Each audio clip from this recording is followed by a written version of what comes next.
I'm going to explain a science fiction thriller film called The Titan. Spoilers ahead.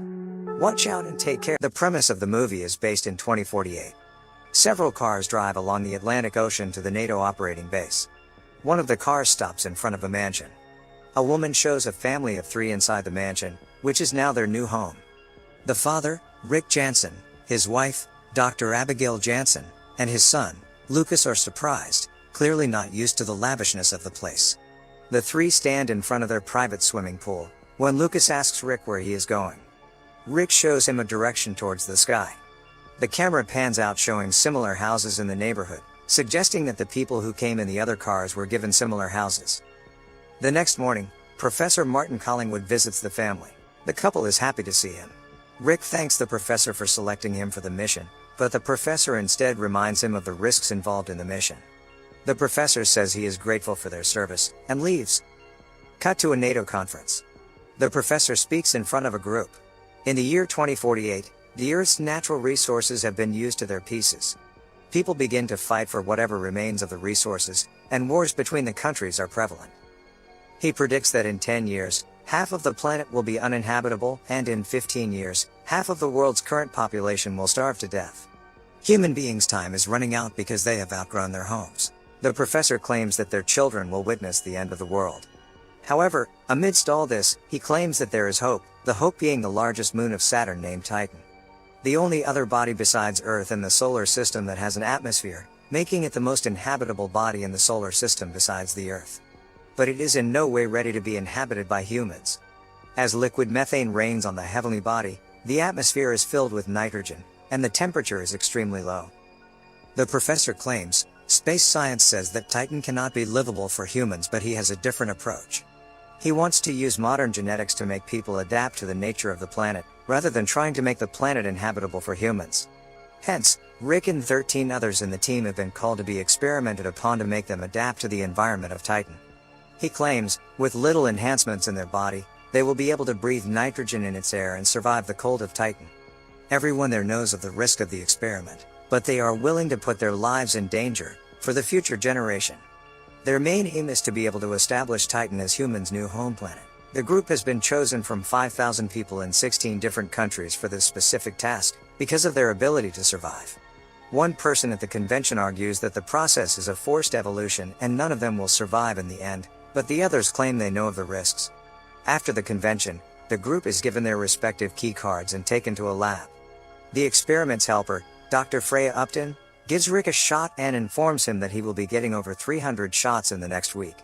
The shots are to train them to burn nitrogen instead of oxygen for energy, because the level of oxygen in Titan is only 5%, which is less than Earth's 20%. Cut to their mansions. All 14 of the volunteers and their families have been given the lavish homes next to each other, hence Abigail invites everyone for a barbecue weekend. They all dance, eat and drink together. This is the last time they will be allowed to drink alcohol, so they enjoy it.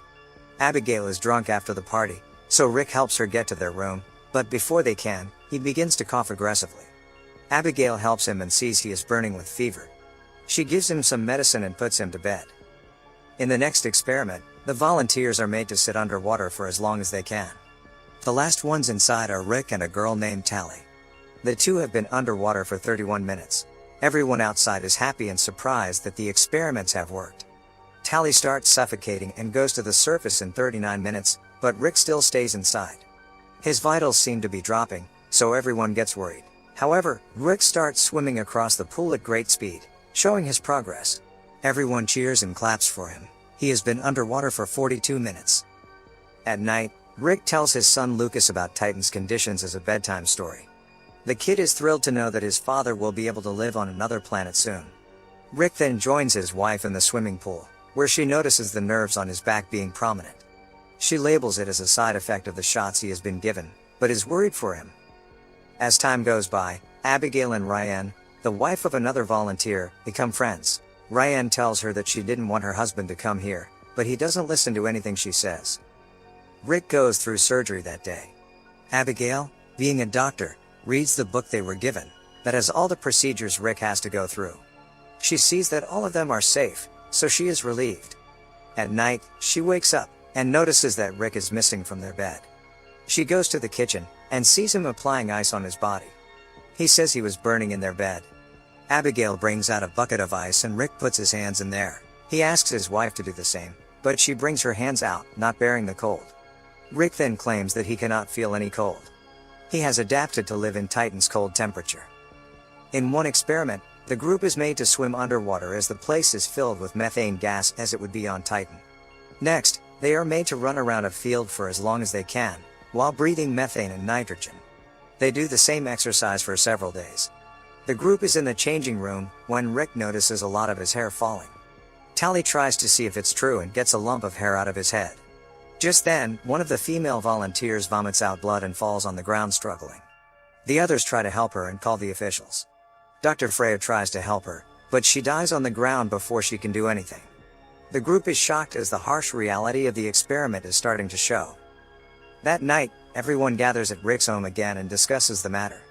Abigail notices all the volunteers' nerves being prominent for some seconds, and then disappearing, although no one else seems to notice. Ryan and her husband are outside in the pool. Her husband has been panicking because of the death. As the others talk, he hits Ryan on her face and loses control. The others go to help the girl and restrain the man. His brain has not been handling the experiments well. The following day, Dr. Freya comes over to Rick's to test his vitals. She claims that the girl who died has kidney stones which altered the experiments, causing her to die. At night, Rick cannot stop vomiting blood. Abigail takes a sample of it to investigate it herself. While shutting the doors, she sees a light blinking from the walls, and realizes that they are being watched. Rick is in the swimming pool, when his skin starts to peel off and float. Later when they sleep, Abigail sees Rick's back has peeled too.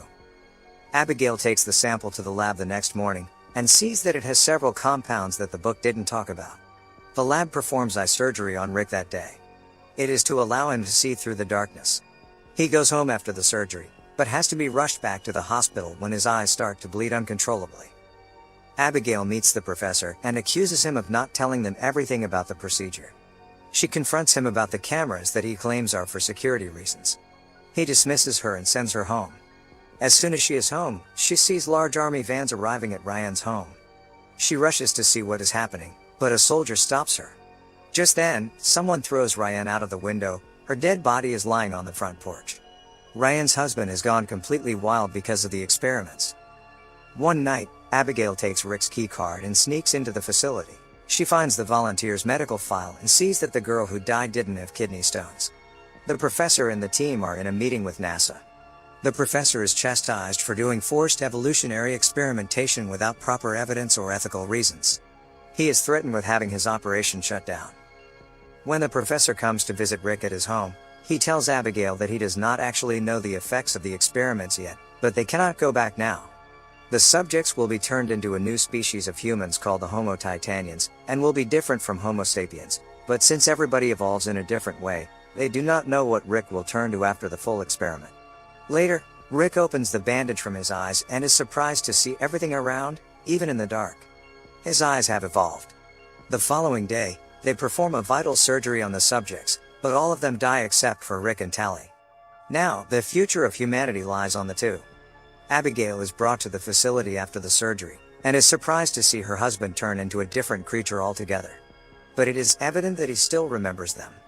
They have turned completely into Homo Titanians. They can listen to the humans talking, but cannot talk back because they communicate in a low frequency that is undetectable by normal human ears. Rick comes home that night and accidentally hits Abigail. He is later swimming, when a loud thud is heard outside. Tally has come to visit him. With her, several guards also approach the house. It turns out that she has killed her husband. The soldiers sedate Tally and try to take Rick too, but he easily kills them all with his newfound power. He only stops when Abigail asks him to. The officials then take him to the facility and keep him in a glass cell. Rick is now ready to be sent to Titan, but his emotional attachment with Abigail and Lucas stops him from proceeding. So the professor asks Abigail to inject him with a compound to erase his memories. Abigail obliges and gives him the shot. Rick shakes his head, suggesting that he doesn't want to forget her. Abigail comes out of the cell, takes Lucas and Dr. Freya, and runs away, as it turns out she gave him a different compound to help him escape. Rick pretends to be unconscious and kills a soldier. The others are alerted, but his evolved abilities help him escape easily. Rick meets his wife and son in one of the labs, but is quickly surrounded by soldiers. The professor explains to Abigail that Rick's evolution is irreversible, and he cannot go back to being human now. His only way to survive is to go to Titan.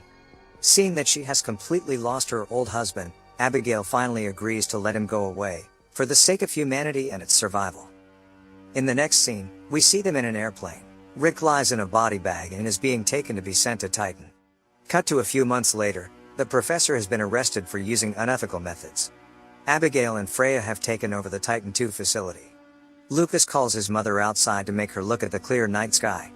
Somewhere far away in the galaxy, we see Rick standing on the mountains of Titan. He has fully adapted to its environment. He spreads